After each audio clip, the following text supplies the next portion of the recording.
on. We'll just give it like a minute or something. Make sure the stream is running as well. The royalty-free music is hidden. Yep. Goes hard. Alright, and I see the live stream is up as well. Goes hard. And they can hear us too.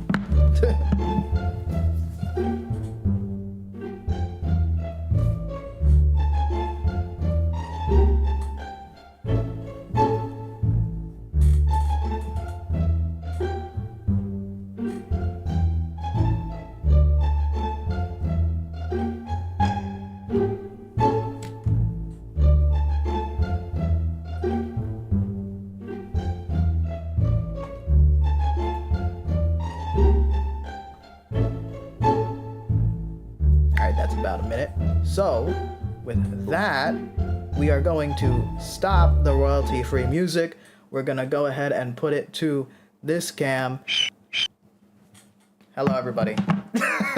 Hey. Welcome to this new podcast.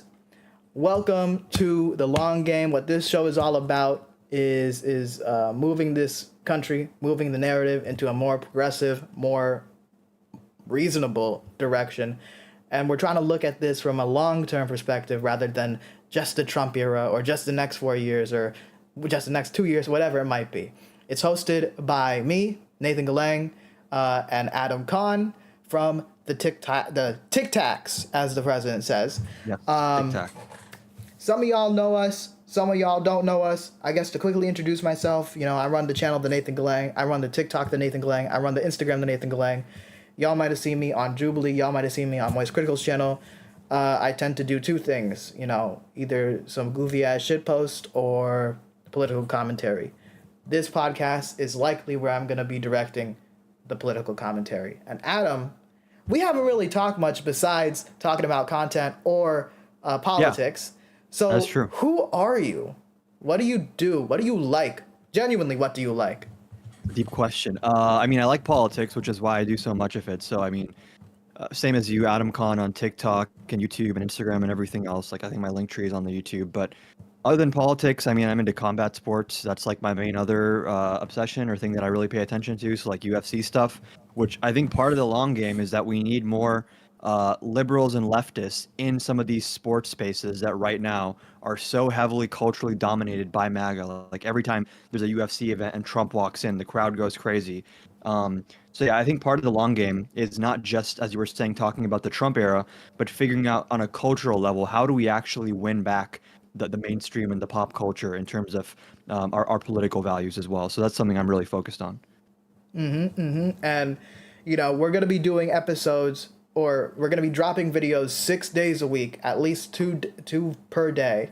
We're going to be doing live shows Monday, Wednesday, and Friday. And ideally, we can get guests on Friday. Yeah. Who should we ask first? We know a few people. Yeah, there's a few names I have on mind. I want to see who's interested, and also scheduling might be, maybe sometimes might have to record it on a different day than Friday and then just air it on Friday. So that might take some finagling behind the scenes. But yeah, we should have good interviews coming out. Yep. You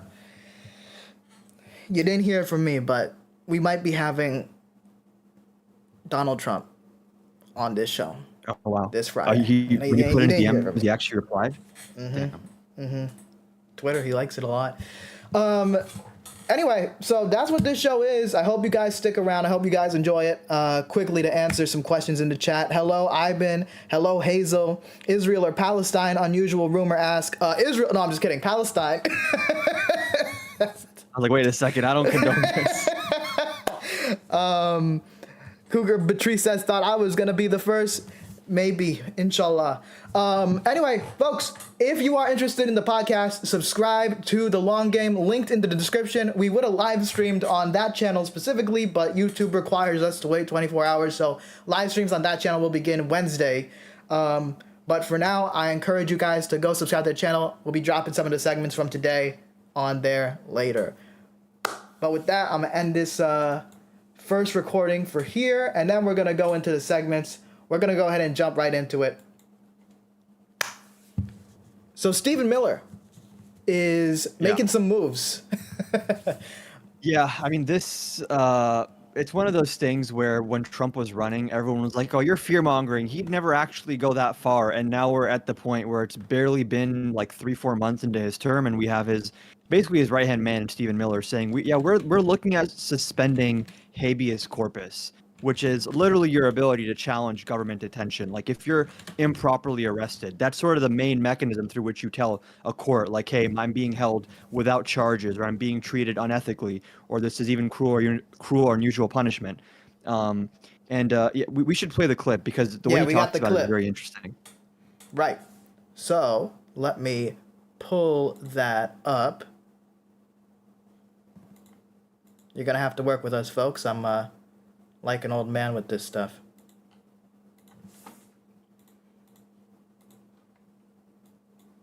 All right, we got it. Stephen Miller, the president's right-hand man.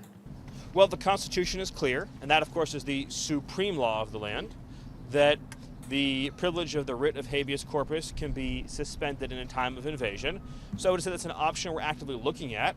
Look, a lot of it depends on whether the courts do the right thing or not. At the end of the day, Congress passed a body of law known as the Immigration and Nationality Act, which stripped Article 3 courts, that's the judicial branch, of jurisdiction over immigration cases. So Congress actually passed, it's called jurisdiction stripping legislation. It passed a number of laws that say that the Article 3 courts aren't even allowed to be involved in immigration cases. Many of you probably don't know this. I'll give you a good example. Are you familiar with the term temporary protected status, or TPS, right? So by statute, the courts are stripped of jurisdiction from overruling a presidential determination or a secretarial determination on TPS when the Secretary of Homeland Security makes that determination. So when Secretary Noem terminated TPS for the illegals that Biden flew into the country, when courts stepped in, they were violating explicit language that Congress had enacted, saying they have no jurisdiction. So it's not just the courts aren't just at war with the executive branch, the courts are at war, these radical rogue judges, with the legislative branch as well, too. So all of that will inform the choices the president ultimately makes, yeah. In other news. All right. So this is the first thing I'm noticing from it. They are actively trying to redefine what a war is. It's not just Stephen Miller, even though Stephen Miller is the most in your face because he works with the president. I saw this amazing clip of Tim Pool where he was on some podcast. I don't know what the podcast was, but Tim Pool has been saying that we are heading to civil war longer than the Civil War actually lasted. And he pretty much argued that we are currently in a civil war. And, you know, from the top to the bottom, you know, from the White House to the propagandists, they are trying to get the MAGA base to believe that we are currently in a civil war in order to justify whatever insane action they want to take. In this case, it's suspending habeas corpus. Right.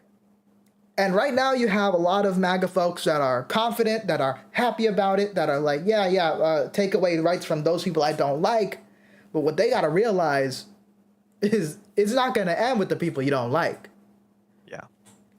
And just furthermore, like this is a big theme with the Trump administration where anytime they want to violate civil liberties, they just invoke like national security, executive branch discretion, and they bring up all of these things in bad faith. Oh, we're declaring a state of emergency.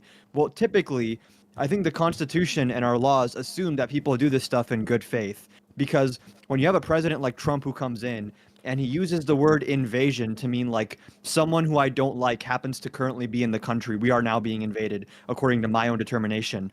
That opens up a lot of really scary doors. When it comes to things like habeas corpus, this is kind of the final step in full totalitarianism, full fascism, full authoritarianism, because if habeas corpus is suspended, which by the way, only Congress can suspend habeas corpus. So even the idea that Trump can unilaterally do this is insane. It's part of Article 1 of the Constitution, which covers the legislative branch. It's Article 2 that covers the executive, Article 3 that covers the courts. If he invokes this, or suspends this rather, then he can arrest you for literally any reason or for no reason at all. He doesn't have to justify the arrest. There's no limit on how long he can hold you. And once we're in that place, it's over. There's no courts coming to save anyone. There's no one coming to save anyone. And then we're in a very different place, I think, in terms of how we have to combat this current administration. One more thing where Stephen Miller says Article 3 courts, which are just like the judicial branch, they have no jurisdiction over immigration.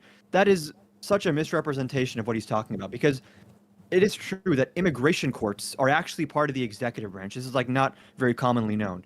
But when we talk about immigration courts, they're determining things like asylum cases or withholding of removal and sort of these more like procedural hearings when it comes to the typical processes of how we deal with immigration. But if the executive branch, in doing those things, violates the law or the Constitution, that is where the courts come in, and they can say, hey, wait a second, hold on. When you're detaining this person or deporting them to a slave labor camp, you are violating their Fifth Amendment rights. So what we're seeing from this administration is they're playing fast and loose with a lot of these legal terms that they know most people don't understand, and using that as a pretext to attack everything that makes America America. Now this is my question for you, Adam, specifically. I've seen your content. I know that you are, more than many political content creators, a bigger believer, supporter of the institutions. You know, you have respect for it. Hardcore institutionalist. You are an institutionalist. Now, Donald Trump at this point, and it was said this was going to be a turning point by many commentators, when the Supreme Court says, Mr. President, you need to do this. And he says, no. Right. It's already happened. In this case, and now they're getting bolder and bolder and bolder. We're going to get into the emoluments with the jet later. But in this case, you have Stephen Miller saying, we're going to suspend habeas corpus. They are already they're just considering it, but even if they're considering it, they have already ended due process. I would. It's kind of bold to say, but when you end it for functionally speaking, when you end it for a person that's legally here, you're ending it for everybody.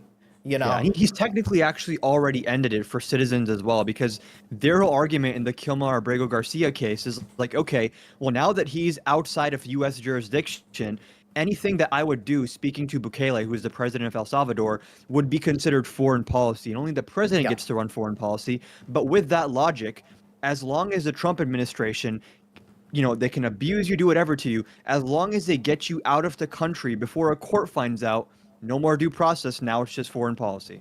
Yep, exactly. And when you get to this point, when you have a movement and a president and the entire Republican Party is rotted to the core. I've seen the young Republicans. They are more radical than, let's say, the Republicans of the 80s. And those Republicans were the Republicans that led us into Iraq. So if you have these crazy people that are going to inherit the party, that are already in charge of the party in some ways. Stephen Miller was already found sharing like Nazi articles. He's a full-on believer. How can we trust the institutions that have existed for so long to protect us when, you know, this podcast is the long game? We're thinking beyond Trump. Right. When his successors, his people are so eager to end what we see as foundational to this country. Sure. I mean, I think the better way to put it, the way I would put it, is that the institutions are our last line of defense. Once the institutions fail, if we get to a point where habeas corpus is suspended, and you know, right now, even when Trump defies the Supreme Court, he doesn't say it. He's like, well, I actually am complying. They agree with me. Once we get to a point where they're just saying, you know what, fuck the Supreme Court, I don't care what they said. Once we get to that level of boldness and them being so blatant about it, then we get to a point in terms of the long game where I get very worried about, like, not to sound like Tim Pool, genuine like Civil War territory where like, okay, are blue states going to maybe start seceding and saying we're not going to send tax revenue to the federal government? Like, that is a very scary situation, but that is where we end up when the institutions fail. So I kind of think we have to hope that the institutions work, because if they don't, we're now operating in a totally different paradigm where we're talking about secessionist movements, political violence, and I'm not in favor of political violence, but that becomes a lot more prevalent once people have no more faith in our courts, which is already eroding a lot. And I'll give the Supreme Court credit that they were 9-0 on the Abrego Garcia thing, but also they bear some responsibility with their Trump versus the U.S. immunity they gave him, which basically says as long as it's an official act, it's presumed to be fully immune, which Trump's own lawyer admitted if the president sent SEAL Team 6 to kill a political opponent, he could not be criminally indicted for that unless he was first impeached. And we all know the Republicans are never going to impeach him. So I agree with you. The institutions are, they're under attack right now, and maybe in the long game we won't have them. But I think we have to sort of like hold out hope they work, because if they fully collapse, then we're dealing with a very different story that's not fun for anyone. So I guess on that point, and maybe we can end out this specific story with this question, when, and hopefully when, a Democrat is in charge after 2028, let's say President Tim Walz or something, how do they make sure that they can strengthen the institutions to handle attacks like we've been seeing under this administration? Do we have to actually genuinely start locking up, like, for example, every motherfucker involved in ICE? That sounds like a big move, but when you look at even the individual ICE agents, a lot of them come from such radical backgrounds that they can't even become cops. They are acting as Trump's Gestapo. They are not, reading people their Miranda rights. They are not bringing warrants. They are a complete sort of like, they are a mess. They're a mess, and they're acting illegally. I think, honestly, you need to lock up every single person that violated the law. You need to enforce the law. Can Democrats, if they're in charge, do that? So this is an interesting question. I can't speak to ICE agents specifically because I haven't read up enough on that to be able to say, like, this is how they are. But on a more macro level, we need to pass more legislation that properly makes other branches of government fully legitimately independent. We need to start having, and a lot of this comes down to like a fundamental flaw in our Constitution itself, which is that the only branch of government that can actually do stuff is the executive branch. And the founders kind of just assumed that the executive branch was going to listen to the other two branches. And like when Congress passes a law, they're going to implement the law. When the courts tell them to stop, they're going to stop. So I think like there are certain things we can do in terms of like, yes, indicting people that broke the law. A lot of the cases against Trump from before the election should be brought back. Some of them can be brought back because I believe they were dismissed without prejudice, I think is the term, which means that they can still be brought back later on. When it comes to like we should lock up people that are ICE agents and stuff, I think like Democrats need to be careful to not come off as like now we're doing the same thing that Trump did. We're going to go after all these people that are on the right. They need to be a lot more deferential to like special counsels and independent courts, because the big issue that I have with everything happening right now is like if you go back like 20, 30 years, Republicans still sucked, like in a lot of ways, like economic policy wise. But I think there was an agreement in U.S. politics that like the courts are kind of the referees. And like when you're playing the game of politics, if you're doing something corrupt, if you're breaking a law, everyone kind of agrees, okay, the ref stepped in, this is fucked up, we can't allow this. And now we're in a place where we're questioning the refs. And once you delegitimize the refs, the game stops working. So I think this is a cultural shift that needs to happen as well. And that comes from making people believe in our institutions, because people have legitimate, fair critiques of our institutions. I think part of the way you address that is term limits on Supreme Court justices, banning congressional members from trading like private stocks or private companies in any way, even if they're not publicly traded. All these different prohibitions on how the people in government can behave, I think strengthens people's trust in the institutions and makes them then harder to attack. Yep, I 100% agree. 100% agree. I think one of the most important things that a future Democratic administration needs to do is deliver in a dramatic way. Like, it has to be dramatic. I remember seeing in around 2020, there was an article talking about, Bernie's 2020 campaign, and, people brought up like FDR. And then this article was titled, "You Don't Want Another FDR." And I think their premise was, it's been a while, it's been like 5 years, but FDR came in during a crisis. FDR came in during real tough times. I'm going to be honest. I think we are in a crisis, soon to be economic crisis, but definitely a crisis in terms of our justice system, in terms of authoritarianism, in terms of. I think our culture as well, not to sound like all right wing, but like our political culture and the values of the country are so. The fact that someone can win an election after January 6th says like the types of things that the American public thinks is like acceptable or like you can give someone a pass on this. The Overton window has been dragged so insanely far to the right that it is actually like even pushing for Obamacare now is like considered far left in some circles, which is fucking insane. But I would actually, maybe we disagree on this. Yeah. I think that Democrats lost this election, and the reason they're losing, I think it has almost nothing to do with policy. I think it has everything to do with communication and marketing. Because if elections were won based on policy, Trump would never win any election ever, especially 2024, because they did blind policy tests where they removed the name from the policy and they said policy by policy, Kamala's policies versus Trump's policies, and it was a blowout, like 80-20 in favor of Kamala Harris. But the issue comes in when people don't know how to talk about these issues and how to market these issues. Like, for example, this is something that drives me fucking insane. Trump talks a lot about efficiency. We're going to cut government waste. And Musk is flexing like, we cut all these contracts that were saving people with malaria and tuberculosis. This is so based. And they constantly tout it. And Trump fired the inspectors general, who are actually the people that audit the government. They actually go through, they run audits, they report it to Congress, and then Congress acts accordingly by cutting certain funding.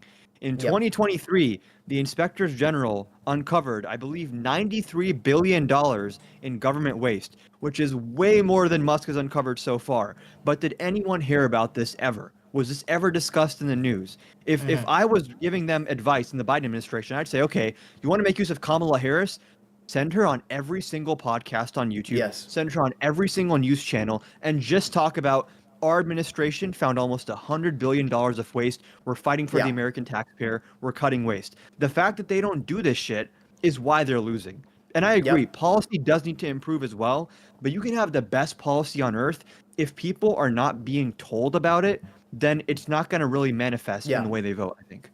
I agree with you. I think policy and messaging are somewhat intertwined in the sense that, going back to FDR, I don't believe that like the people of the 1930s and 40s were somehow more smarter. Is that the right word? Did I use the wrong grammar? I don't know. More intelligent than the people of today, right? Yeah. I think that they, like how some people like the vibes of Donald Trump, loved the vibes of FDR.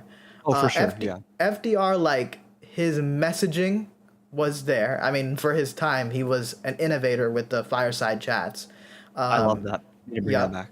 We need to be innovative, because Joe Biden could go make an address in the White House, but if nobody cares in the media, nobody's going to talk about it. It's just an old guy rambling in the Rose Garden. You need to take advantage of your partisan media. Like, if I'm Kamala Harris, I'm going on fucking Brian Tyler Cohen every day. Brian Tyler Cohen, I like the guy, but he certainly is a bit more of a Democratic hack than many, and Democrats should take advantage of that. But when I say like the policy comes into it, Joe Biden had objectively good policy, and it amazes me domestically, not foreign policy, somewhat foreign policy, but Israel was like. Gaza is kind of this big ass stain on his entire foreign policy, but there were some foreign policy things that were good from him. Gaza ruined it. Gaza is Biden's Vietnam to his Lyndon Johnson. Without Gaza, I would be a way bigger Biden glazer, because he got a lot of good stuff done. But because of Gaza, I'm like, you know what, Chief? Like, maybe this is not it. Like, I can't really associate too heavily with Biden, because it is like such a. It really overshadows some other things, I think, in severity. Complete. It's hard to talk about like, wow, it's really amazing. He pretty much brought back the Civilian Conservation Corps through executive order when Congress didn't do it themselves. And I'm like, wow, that's a really good example of a president using pretty heavy-handed power, but to do an objectively good thing. You can't really have those nuanced conversations when genocide's happening. Right. And even before that, like he virtually ended, not fully, he virtually ended the U.S. drone war. People don't talk about this enough. There was a lot of valid criticism against Obama and Trump for these drone strikes where they're like, they get intelligence. It's like, yeah, there's one terrorist here. There might be 2 or 3 civilians. Okay, fuck it. Let's just launch the drone. Biden exponentially decreased that to the he got criticized for that by some of the on the more hawkish side, saying like, okay, you're giving up a lot of hard power that we usually flex. But I think that was like a big move for him. He didn't have to do that, but he chose to say we're going to end these drone strikes. And even pulling out of Afghanistan was like a big thing, which was a big sacrifice for him because his approval rating never recovered after that. So without Gaza, I would have a lot more positive things to say about him. And this is the problem with democratic messaging, because you could do objectively good policy. And I get that the pullout of Afghanistan was controversial, but if Donald Trump did it, it could have been done better. But to be fair, he did it at a later date than I believe Donald Trump wanted to do it. But Trump would have done it worse, Trump would have done it worse, objectively speaking. But the Democratic Party, the whole party, should have not allowed any fucking establishment Democrat. And it's kind of funny talk about the establishment Democrats, even though Biden is like the epitome of that, but he was more progressive than the rest. There should have been not a single fucking peep of, oh, wow, I think this was a really bad move by the Biden administration. Unfortunately, people are bought out by the military-industrial complex. You know how that works. But the entire party and every media person should have been going hard and being like, the entire American population wanted to end this war in Afghanistan. 2 presidents previous said that they're going to end the war. They didn't. Donald Trump said he's going to end the war, that he's going to be some kind of dove. He didn't. Joe Biden did. Might not like every aspect of it, but Joe Biden delivered. They should have been aggressive with the messaging, but they really weren't. And the dominant narrative was on the CNNs, particularly, was like, "Wow, this is really bad. This is not so great. This is not so great." Maybe what wasn't so great is that we propped up this government for 20 years and it didn't have any legs to stand on. But kind of going full back to the Stephen Miller, to the habeas corpus, and we're going to end this segment, I think would be a good time. Hopefully we can survive. Hopefully the institutions can survive for the next 4 years. We're only like 2 months in, and they have done unthinkable things. But at the same time, I think it is backfiring on them. Obviously, it shows up in their approval. Obviously, it doesn't make them look good. But I think, honestly, the bigger thing, more than this authoritarian streak that's going to hurt them, is the economic turmoil.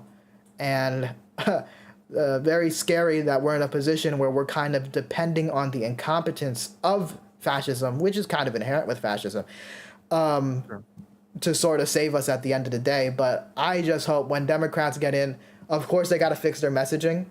They also do have to change up policy because, for example, with healthcare, right? Obamacare did objectively good things, got a lot of people healthcare. But a lot of people don't necessarily feel it. There's a lot of, like, say, middle-class people that are doing well for themselves, but they're not, like, millionaires or anything like that.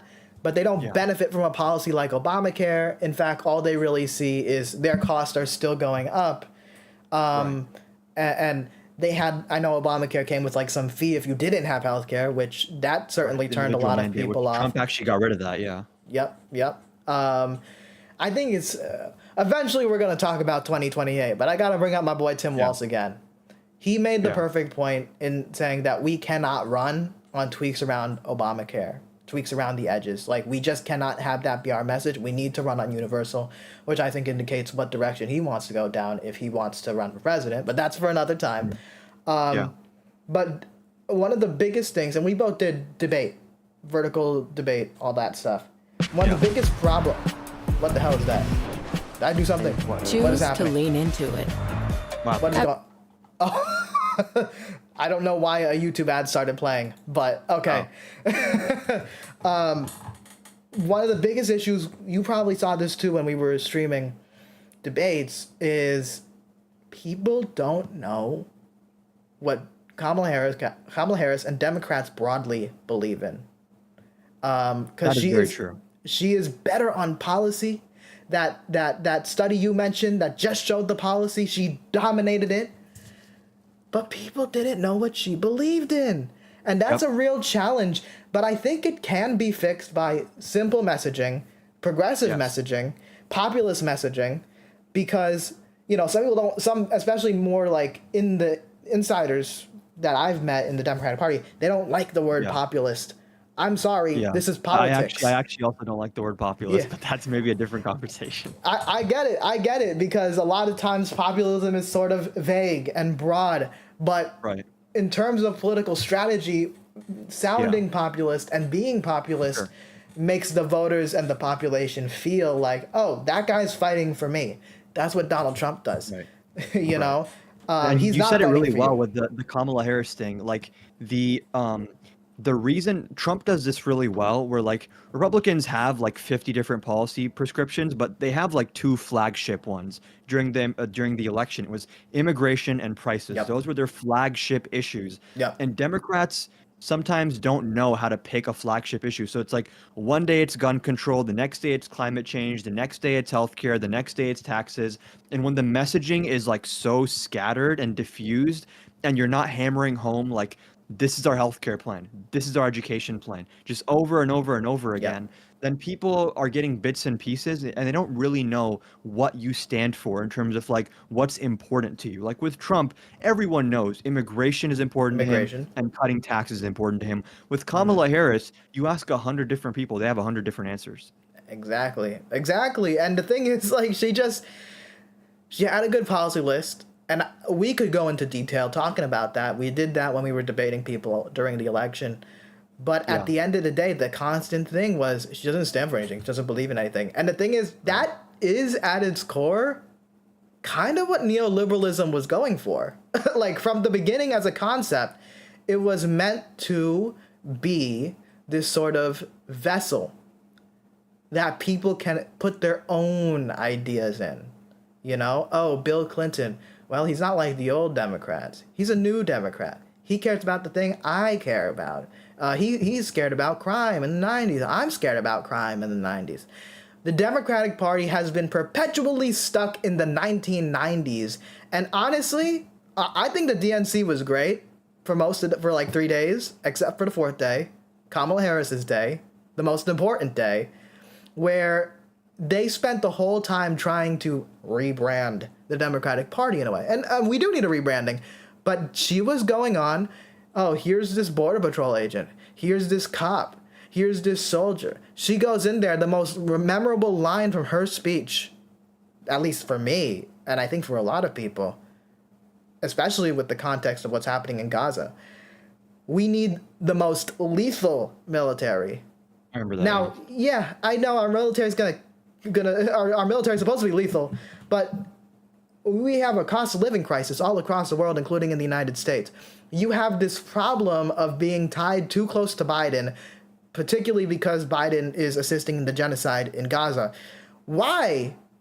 I understand you're trying to appeal to the right-wingers, but they're constant trying to appeal to this sort of establishment right, this Bush-era right of like, I love war too. It's like, it's just horrible. And you could do the whole, I'm a prosecutor, Trump's a criminal. But like, balance it out. How are you going to tell me that the biggest extent of your use of Alexandria Ocasio-Cortez in the election was just playing Madden with Tim Walz on Twitch? Now that's fine. Play Madden with Tim Walz. But you going to tell me you're not ever going to bring Alexandria Ocasio, do a rally in a university and bring her on to talk about it and try to win trust among a group that is not trusting you? We're going real long for this one segment. Anyway, we will continue talking about Kamala Harris, I'm sure, and 2028, I'm sure. A whole episode just talking about Democratic strategy, because there might be also some interesting disagreements there as well. Yes. Okay. And with that, we're going to go end the Stephen Miller segment. What should we cover next? You got me the Qatari jet, the taxing the rich fallout. Of course, Republicans float tax breaks for the rich. Which do you want to cover? Let's talk about the tax story, because this to me is very interesting. Okay. Got So you that. can go by Pulled up. Trump says he's okay with taxing the rich article first. But Yep. yeah, but basically All right. there were Wait, reports hold on. I'm coming gonna start out. recording in 3, 2, 1, go. Yeah, so there were reports coming out a few days ago that the Trump administration was actually considering including a small tax hike in their overall tax cut plan to offset some of the lost revenue. Because as much as these people claim we care about the debt, their tax bills always, skyrocket the deficit, which then adds a lot more to our debt. And there's a whole entire frame of reference I can go down there in terms of their economic policy sucking. But the idea was that initially with Trump's tax plan, he lowered the top income rate from 39.6% to 37%. His idea this time was, what if we create a new tax bracket for income over 2.5 million, and then on that new higher tax bracket, the rate is 39.6%, which would still bring in way less revenue than the pre-Trump tax cut rates, because the 39.6 started at a lower income level previously. But I was like, you know what? That's like, if you're gonna give me a shit sandwich and put a little piece of whipped cream on it, I guess that is kind of preferable than just the shit sandwich by itself. But then, of course, the actual Republican tax plan comes out, and this tiny tax hike on the wealthy is nowhere to be seen, which is ridiculous because increasing the top marginal tax rate to 39.6% from 37% and only having it apply to income over 2.5 million doesn't really hurt anyone very much. Like the people that are making $2.5 million in ordinary income, if they're paying an extra few $1,000s, like, are they really getting affected by this? And the benefit of that would be, okay, you are paying down the deficit a little bit more, which is better. But I think it just goes to show this fake populism from Trump, because Yep. when it actually comes down to the economic issues, to any of these issues, he's going to frame himself as like, I'm fighting for the working class, I'm fighting for the average person. But then the bulk of his tax cut is going to corporations and high earners and people that are making a lot of their money from capital gains. So it's just frustrating to me that he is able to paint himself as like this, I'm fighting for every man and I'm fighting for lower prices, when everything from his tariffs to his tax plan is regressive. It hurts the working class and it helps sort of the upper class. And I'm not someone who's like, I hate rich people and I hate businesses, but like the president's job is to fight for the majority of the American public. And it just is a logistical issue that if you want to do big things with government, you have to pay for that somehow. They always ask, how are you going to pay for it? You pay for it by raising taxes on corporations, on capital gains, and on income. That's just the obvious answer. Yep. And you know, I showed the article saying that he wanted to potentially raise tax on the rich. Of course, you linked to me, not just that, you linked to me this. Republicans float new tax breaks for tips, local taxes in Trump budget. Trump is a talker. You know, Trump, he talks. He's a yapper. It's what he's good at. Yeah. But he's gonna cut taxes for the rich. What do we fucking do? Like, he's just gonna do it no matter what he says. You know, there's some talk about him like breaking with Netanyahu because I guess he's slightly annoyed with him and they're not talking as much or whatever. Yeah.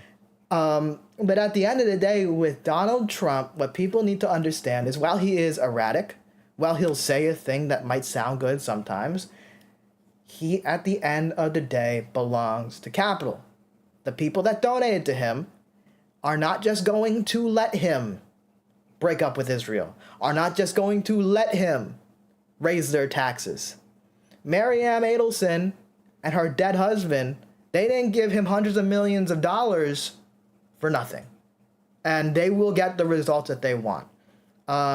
With this tax break, I mean, he gets to enjoy the headlines for like a moment, that he's interested in raising taxes for the rich. Maybe there's some schmuck that's still like, oh, wow, it looks like he's fighting for me. But then, you know, at the end of the day, he's going to disappoint. This new... The funny thing about his tax plan, to me, is like, Republicans always say, specifically when they're cutting corporate tax rates, that like, if we cut corporate tax rates, they're going to take that money and they're going to invest it into capital and into wages. And it's so funny because people, I mean, I wish people just understood how taxes worked. Like corporate taxes apply to corporate profits, not like their revenues. Like the revenues when they come in and they're divvying up what's going to wages, what's going to capital. Wages and capital investment are tax deductible. Like they don't pay taxes on those things. So the idea that they're going to take increased profits and use them in that way is not really borne out by the data we have. But what's funnier is this is the same guy pushing for tariffs, and tariffs actually do tax the revenue and the production side of a company. So it's funny, he's like, I want businesses to invest more in their workers and their capital, but then the tax plan he's pushing is like, no. Let them keep more of their profits, but then make it more expensive for them to hire people and buy materials with the tariffs, which is like, it's just so funny how their entire economic thesis of like, we want businesses to invest more. Okay, that might be good in a certain sense, but then why are you making it harder for them to actually invest by, people don't talk about this, 1/3 of the materials that are used in our domestic manufacturing are imported materials. And do you think we're going to have more or less made in America products when all these made in America companies now are paying more for their imported materials? No, we saw in his first term, they fire people, they raise prices, and they produce less. But then, oh, don't worry, Trump's going to come in and give a tax break to the shareholders and the people that get the profits after all the expenses are divvied up. So that to me is just such a blatant exposure of the fact that like, if you want to steelman their position of like they actually do want more business investment, no, they don't, because what they're actually doing kills business investment and just raises profits, which who does that actually help? Yeah, no, it's a corporate tax is one of those things where people will often like bring up and they'll argue, well, you can't raise corporate taxes because that's going to make everything more expensive. You need to cut corporate taxes and that will make things cheaper, but then things don't get cheaper. So then it makes me wonder, well, if we raise it, I feel like we could raise it a little bit and the effects will not be that dramatic. Frankly, we should raise it at least to Obama era levels because Obama was honestly a very moderate guy economically. But moving from that point, what you said about the manufacturing and the overall Republican approach to the economy and the Trump approach to the economy is so important because people got to get this myth outside their head that the Republican Party is just, maybe they're mean and rough around the edges, but it's a mean old man that'll take care of my wallet. No, they won't. They've never been good at the economy. Even on the surface level, Democrats always have better economic performance. Even the most centrist Democrat does better than the average Republican. Donald Trump is honestly the best example. The tariffs are going to make manufacturing more expensive. It's going to make construction of factories more expensive. It's going to homes. building new homes more expensive. And we try to communicate this with these Republicans, like the regular voters, the people that call in, though I think the people that will call in are often the most extreme of MAGA, to be honest. They cannot get it through their skulls that this is a tax increase on them. There was that study that showed 95% of Americans will be seeing a tax increase. They factored in both the tax plan baseline, but also like the tariffs, because tariffs are taxes. And 95% of Americans are going to see cost increase, while the top 5% are going to see cost decrease. This is not only just stupid overall, but it's going to increase already existing problems of inequality. And inequality is one of those things that drives increased prices. For example, in terms of housing, if you live in, say, South Florida, like I do, it's a very desired place to come. A lot of rich people want to come here. People don't know this, actually, but like the bigger counties in South Florida are actually losing overall population. Well, then you would think, well, why is it that prices are still going up here? Well, if you're looking at Miami specifically, if there's a bunch of rich people that want to live in Miami for whatever the reason might be, then landlords, developers, whoever know they can put these ridiculous prices and these rich people will be able to afford it. And the poor people and working people that have been living there, well, they're just priced out. And those are the people that have been leaving South Florida, even though our prices have still been going up. So inequality at itself is a driver of high cost overall. And this 95%, top 5% tax break, whatever, it's going to exacerbate every problem that everybody's been complaining about for frankly, the last few decades, but particularly this inflation problem that was happening under Biden that he kind of put under control, it's gonna look like nothing in the next few years. Yeah, and like even with like housing, for example, like Republicans are supposed to be the supply side people, but then Yeah. the tariffs actually make it harder to increase the supply of housing, which Yeah. just from an economic perspective, there's many reasons housing is expensive in the US. There's many variables there, Yeah. but the primary reason, as far as I can tell, is that we just don't build enough homes. Yeah. If you look at places where they build more homes, I think it was Austin, Texas, one of the only places in the country where average rents actually went down over time. And now Really? to the point where like these apartment complexes are begging people to live there with like, hey, your first 2 months of rent are going to be free. Like all these offers, which only happen when people have to actually compete.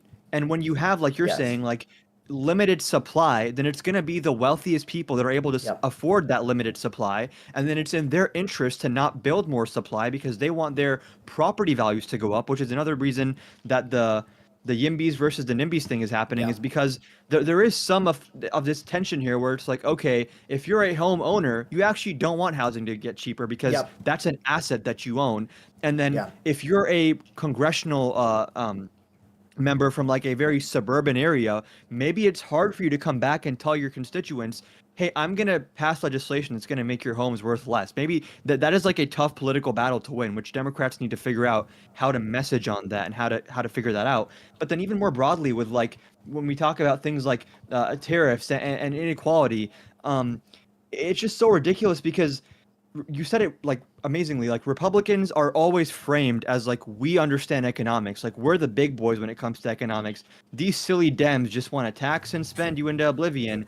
But then anyone who actually studies economics, I feel like, and maybe I'm biased because I went to maybe a more left-leaning campus in Ann Arbor in Michigan, but like one of the first things you learn in macroeconomics is that government spending is more economically stimulative than tax cuts. When you cut taxes, you don't know how many of those dollars are actually going to be spent in the economy because some of those dollars, especially on the wealthier quintiles, they save that money. They might invest that money. They're not going to spend as much. Tax cuts do stimulate when you cut taxes for the working class and the middle class because they actually spend that money on childcare and groceries or eating out or seeing the movies, whatever. When you cut taxes for the wealthy, they might invest in certain things or save a certain amount, and that might be good to a certain extent.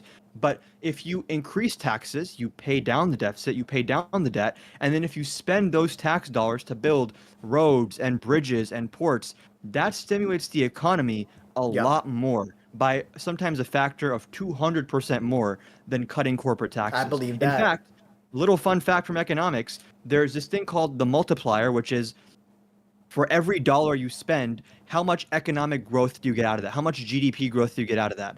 And the thing that has the lowest multiplier is corporate tax cuts. I think the multiplier is like 0.1, which is like for every dollar you cut in corporate taxes, you maybe get 10 cents of economic growth.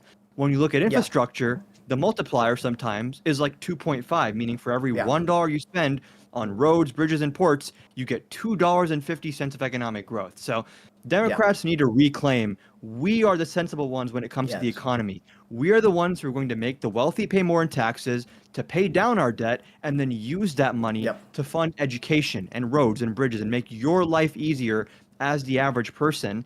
And then also, if you have a better educated workforce, that is also good for these businesses to have better educated employees. And then if you have things like stronger unions, then worker satisfaction goes up, productivity goes up. When workers are treated like people and not like cogs in a machine, like you actually get better economic growth. And like Democrats need to point out, hey, we ran the Republican experiment. Before FDR came in, we had this laissez-faire free market capitalism, and what did it get us? Without the FDA, we had meat and produce with parasites in it that was killing people. Without the NLRB and unions existing, you had situations where people were working 7 days a week, like 10 hours a day. They're in a factory, the door is locked, they can't even leave. And there was this incident where I believe a factory caught on fire And because these workers were locked into the factory, they all died. So having things like workers' rights is actually good for the economy. It improves productivity.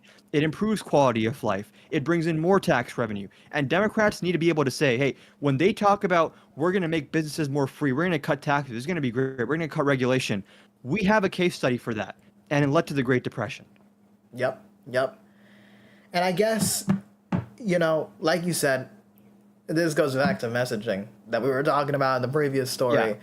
If we need a Democrat that can message, I guess, in the political climate that we've been in for the last 40 years, these very progressive ideas, which I don't think are, I think they're just reasonable. I think historically... They should be framed that way, especially. They should especially be framed that way. I think if we were talking about what we're talking about in the mid-20th century, I don't know if our, ethnic origins would be an issue. We're discussing it too. Probably. But we would be discussing pretty commonly accepted things. I mean, college was free in California until Reagan was governor. And they specifically fucked it up. It's in writing. They wanted to prevent an educated proletariat. That's not me trying to drop the buzzwords. That's what they wanted to prevent. When it comes to inequality, the insane inequality that we have today is just not sustainable. It's like building a house with no foundation and making sure that house is built upside down. It's the dumbest fucking thing in the world. And it amazes me when talking about this issue, when you talk about, say, like Kamala's plan to tax unrealized capital gains above $100 million. That affects... I hated that plan. You hated that plan? I hated that plan, but sorry, go ahead. Why'd you hate that plan? Wait, why'd you hate that plan? I think taxing unrealized gains is just it's economic suicide. And there's a few reasons for that. Number one, let's say that you have a case like Elon Musk, where like he owns the vast majority of shares for a company. And then you say, okay, when we're taxing someone, let's say that the rate is 20%. You have to first calculate on the day you're taxing them, how much is the stock worth? How many shares do you have? Multiply that by 0.2. But then as he has to start selling those shares to pay the tax, the share price starts to fall. But then the tax basis you put that 20% on also starts to fall. So the amount that he owes goes down. And it just creates, like, our capital markets would be fucked by this. This is one thing where maybe this is like a hot take in like more left-leaning circles, progressive circles. I think taxing unrealized gains is a horrible, atrocious idea. It would never have passed in Congress. And I think that like there's much better ways to bring in revenue. I would say increase the rates on long-term capital gains, create more brackets for income, raise those rates, increase corporate tax rates, maybe tax like luxury goods at a higher rate. There's things you can do that I think are a lot more simple, just logistically. And this is why like there's been many European countries that tried taxing unrealized gains. And I think like 8 out of 10 of them stopped because they were like, this is really fucking difficult to do, like logistically speaking. So that's one thing where, sorry to cut off your train of thought there, but no, I it's just fine. It's fine. That's one thing where my inner like economics major comes out and I'm like, no, like I don't like that. This is my question here. I guess I do think people's perspectives on taxation need to change a bit. I think that change is occurring. Taxation to me is, even though yes, it is partly raising revenue. Obviously, you need to, if you want to do some progressive program, you need to raise revenue. You need to raise taxes, particularly on the rich.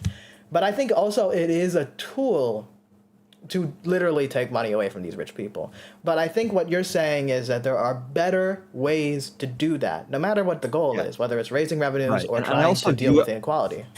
Yeah, I also view it a little bit differently, where I would say like, my main goal with taxation and government redistribution, economic policy regulation is like, I think the main focus is raising the floor. And if that means lowering the ceiling to add more to the floor, then sure. But like, I don't go into it with and maybe we have a difference of opinion on this. I don't go into it thinking like, I want to go after the rich people. I just more so think like, if we want to help bring the floor much higher, we just as a logistical thing have to tax the wealthy. That's where the money is at. So like, I don't view it in the same moral terms. Where like, and we Yeah. might disagree on this. Where like, when people say like a billionaire shouldn't exist, I'm kind of agnostic on that. As long as the working class and middle class have all of their basic needs met. If they have all their needs met and some billionaires still exist, and like I don't personally really care very much, but then if we have to tax so much that billionaires stop existing to help the working class, that's fine with me too. But like, I don't approach it from, and this is why I don't really call myself a leftist, and I call myself more of a progressive. I don't approach it from like this class first mentality as much as like, to me, this is all just like, what do we plug into the equation to get the highest number for working class people? Like, what do we tweak in the economy? What rates do we put in? How do we structure things such that we are able to, like, my ultimate goal is like, you know, another hot take of mine, which might make you sound like a neo-lib. I am not a huge fan of minimum wage increases. I would much rather have unions be strong as fuck. Like, put in a lot of effort. That's into like in Denmark. That's what they have. Exactly. Over there. They do it great, where it's like that way you have flexibility sector by sector, and you're not doing this one size fits all approach. In some states, the cost of living is vastly different. So having a federal minimum wage, I think, can cause issues because 15 is not enough in California, and maybe in like Kansas, it's like maybe a little bit too much. I don't know if that's the case, but like I think unions and worker rights are the most important thing to me. I think 4-day work week is super based. I think increasing union membership is super based. But then when it comes to more like 4-day work week makes sense because it literally increases productivity and makes the people and happier. I think it would be insanely politically popular. Like that would be such a winning issue, especially when you frame it as, hey, this makes you more productive. When you have a 3-day weekend coming up, you have a lot more energy to give to your work for those 4 days where you are working. And then if you have a union with you, your employer cannot extort your desperation to pay you starvation wages. And I think that is like a much better avenue to go down than the taxing unrealized gains, high minimum wage path.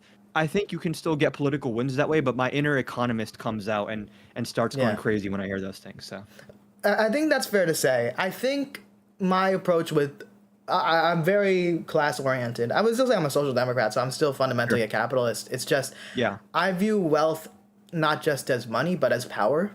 It's just because just looking at how the political process. If you're a rich person and you can have a super PAC, you can put essentially infinite amount of money in there, and you could buy not just one city, mid-sized city, small city, whatever. You can buy practically every city in the county if you really wanted to.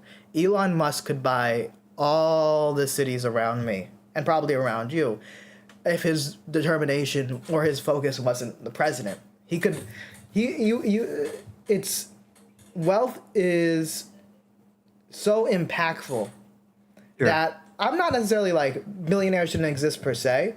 I do agree with you that like the priority when it comes to the economics is lifting people up and making sure that their quality of life is better. And if that requires bringing down the ceiling a little bit, that's perfectly fine with me. I agree with you on the economic terms. I think in the broader political project, it's not so much punishment as it is practical balancing. You know what I mean? Looking at this like a game of Victoria 3. I don't know. You have to, there is certain groups in Victoria 3. It's usually the landlords or the landowners or the capitalist class, that you just need to make sure that their clout, their power, does not overwhelm the laborers or the farmers and so on and so forth. I'm talking like a fucking nerd. We're talking about a game, but like that I think low-key, I know that Mason, One Hand Politics, he's played Victoria 3, so he probably gets what I'm saying. We should get him on here actually at some point. Yeah, he could be the first guest. He would be a great first guest. But we need to not necessarily just distribute wealth. We need to redistribute power. And, it doesn't have to be unrealized capital gains. It could be tax on luxury goods. I think, for example, there's some practical little taxes here and there that would make a big impact. Bernie's college plan costs around $60 billion, $60 to $80 billion. It's kind of been a few years. 60 to 80. And I mean, we could honestly pay for that without with Yeah, that's like deficit peanuts of spending. government spending, Yeah, honestly. we could literally just deficit spend that, and it's like if we're not gonna feel it. But he proposed a plan to do like this tiny little percentage on capital gains, not unrealized capital gains, proper capital gains, little percentage, and it would have covered everything. It's such like a easy to do thing as well. We have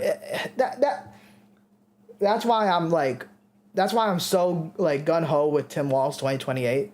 Again, we're gonna talk about 2028 eventually in a much bigger thing, but I'll just say this: I think with Tim Walz, he has such experience that I can't think of any other politician has.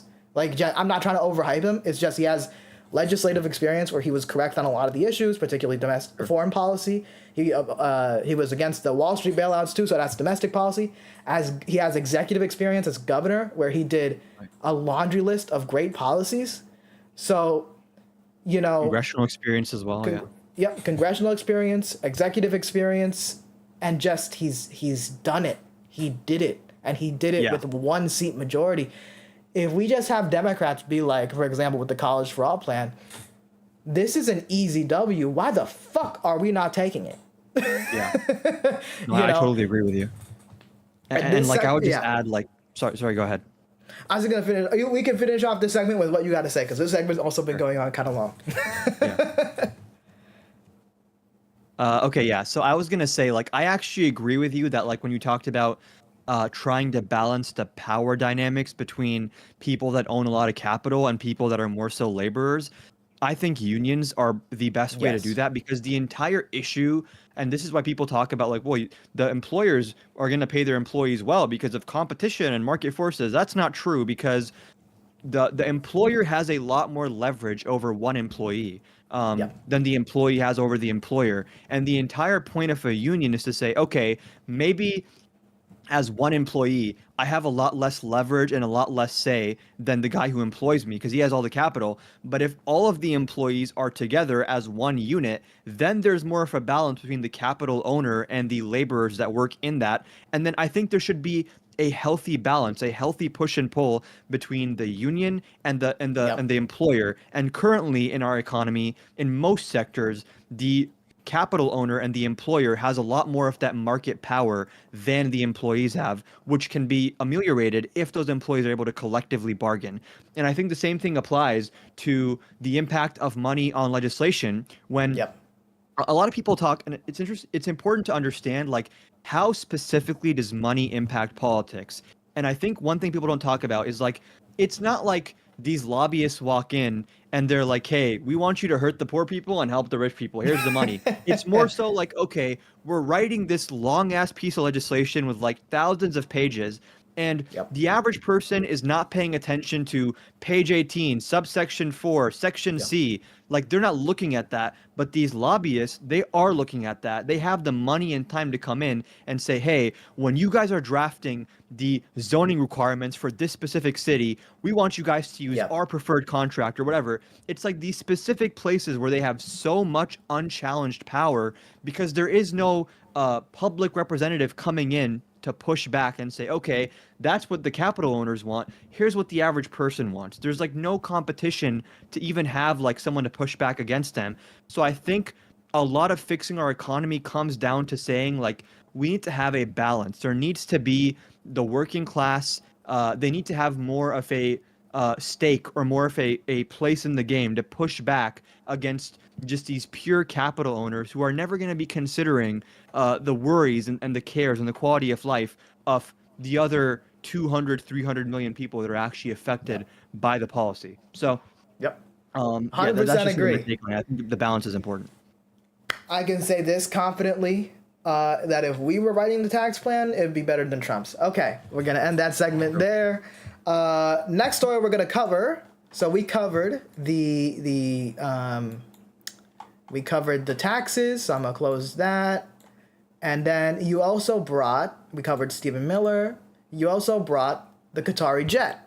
So we will cover that. How are we doing with time? I know you got something later. We got like 30 to 40 more minutes. All right. We'll try to be time effective and efficient with this. And, Let and me actually typically make I'll sure. have more time. Yeah. I just got plans today, so. Yeah. No problem. No problem.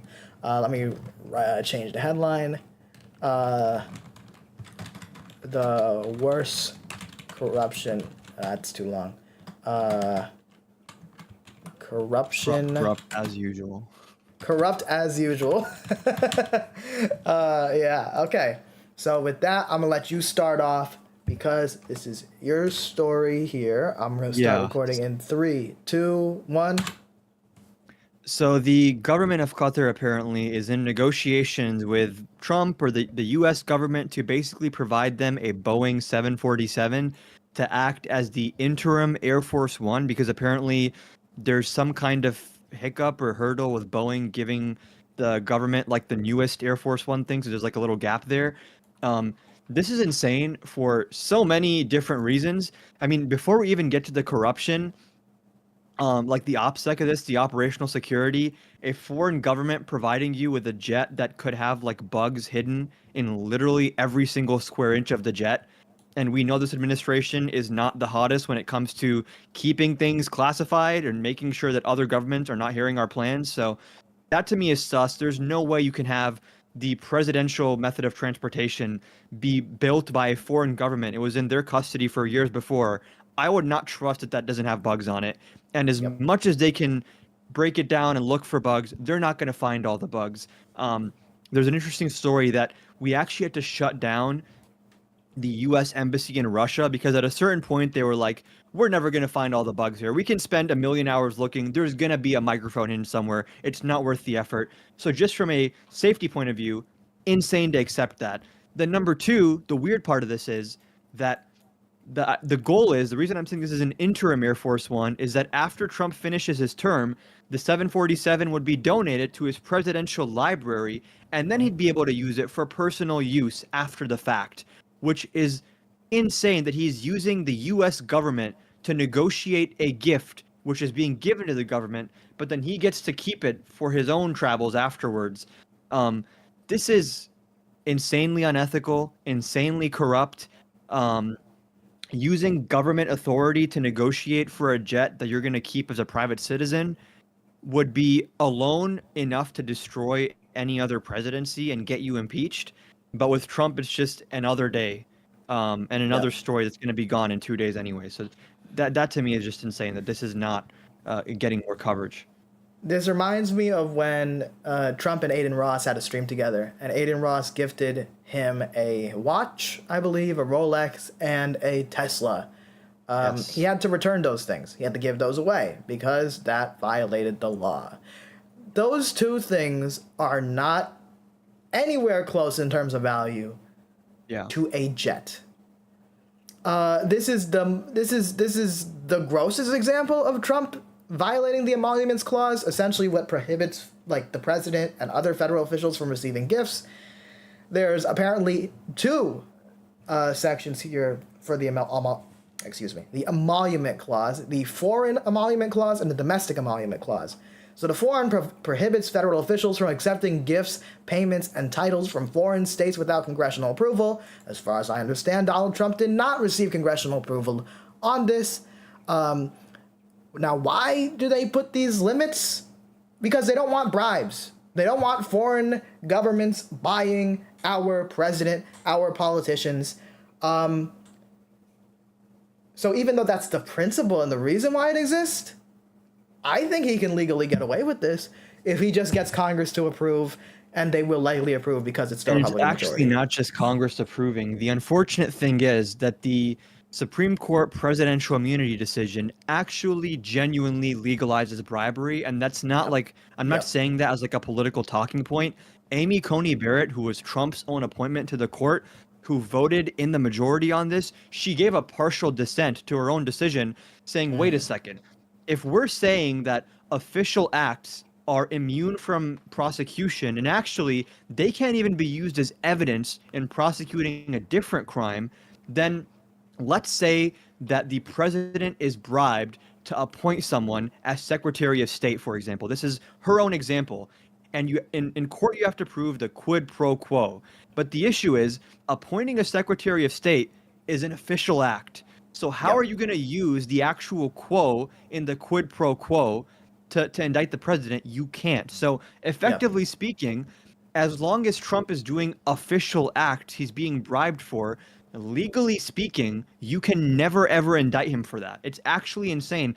And this is by her own admission. If people go through and read this long ass PDF, I'm not making this up. This is her own admission that this decision fully legalizes presidential bribery. And Trump can just say, Air Force One is part of the official travel of the president. I was accepting this in an official capacity for presidential travels. So that official act cannot be used as evidence in any court case. And if the only evidence, then there's no evidence. Then you can't even charge him with violating the emoluments clause or any sort of corruption statute, because Trump apparently is just this God king who can do whatever he wants as long as it's official.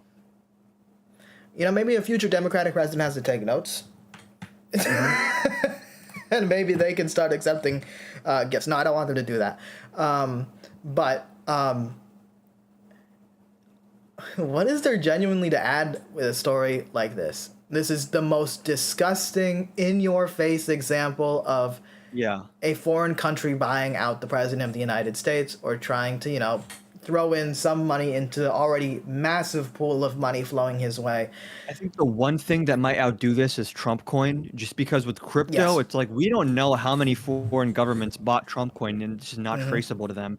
And then, did you see when Trump was asked about it, like the day before inauguration, or maybe the day after his inauguration, where they were like, "Oh, this has made you billions of dollars. What do you think?"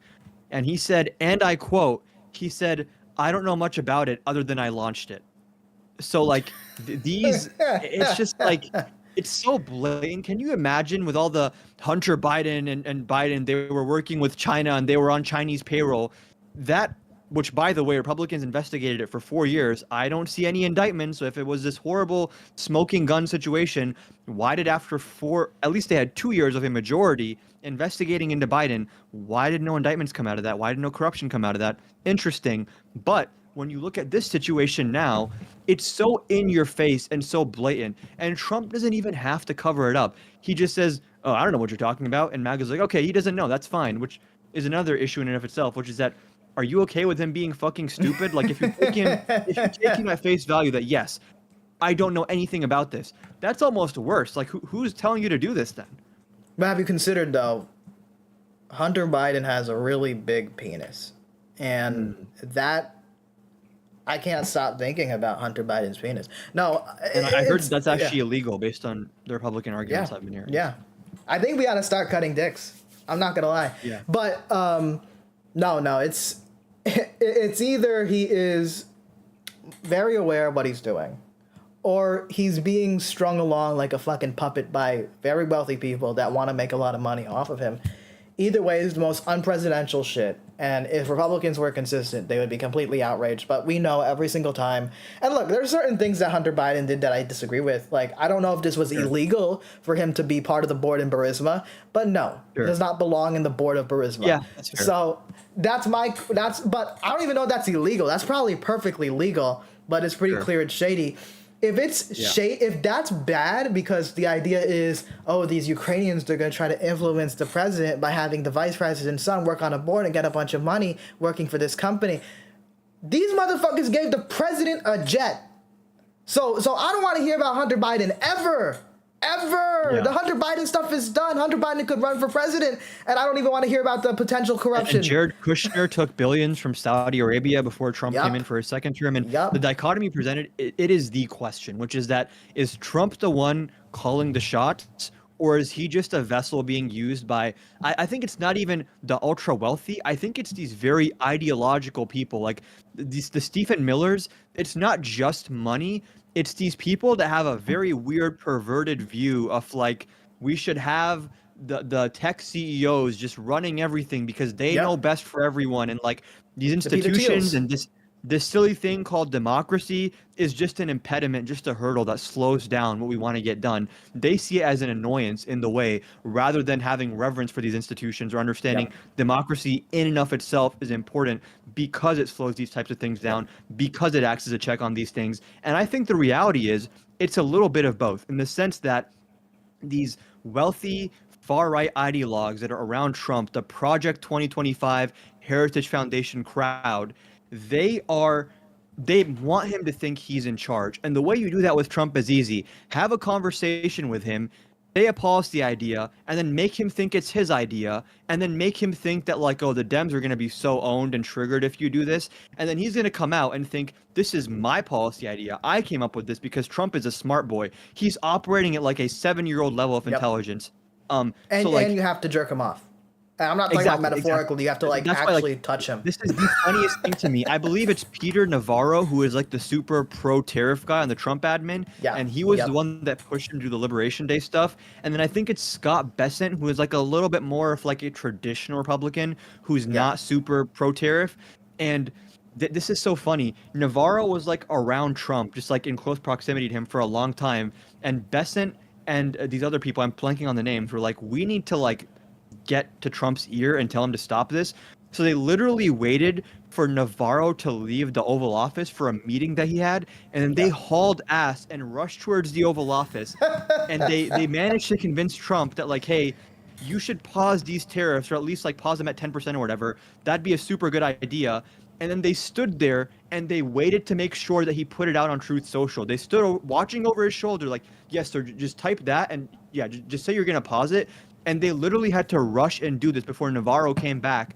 So it just shows that, like, this is like having a toddler as president, and people have to come in and give him a little massage, give him a cookie, give him a juice box, and then use that little window of suggestibility.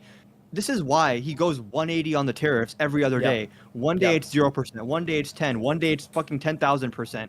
It's because he's not centered in any policy. It's who did I speak to last? And which grievance is most important to me? The entire thing he governs based on is like, I want revenge. I hate the libs. They went after me. And then which person in my circle is buttering me up the best? Is it Kash Patel? Is it Pam Bondi? Is it Scott Bessent? Is it Peter Navarro? And based on whoever I spoke to last, I'm going to let them get their pet project through an executive order. He's not reading these executive orders. And to be fair, most presidents are not writing their own executive orders. But they still know a little bit about what's happening in them. For Trump, it's that people are using him as a vessel, and they're really good at convincing him, sir, this is your idea. Sir, this is going to go against all those liberals in the deep state that went after you. This is why he went after the law firms that Jack Smith was working with. This is why he instructed the Attorney General and DHS to open an investigation into this guy named Chris Krebs for the horrible crime of saying that 2020 wasn't stolen. This apparently is now grounds to launch a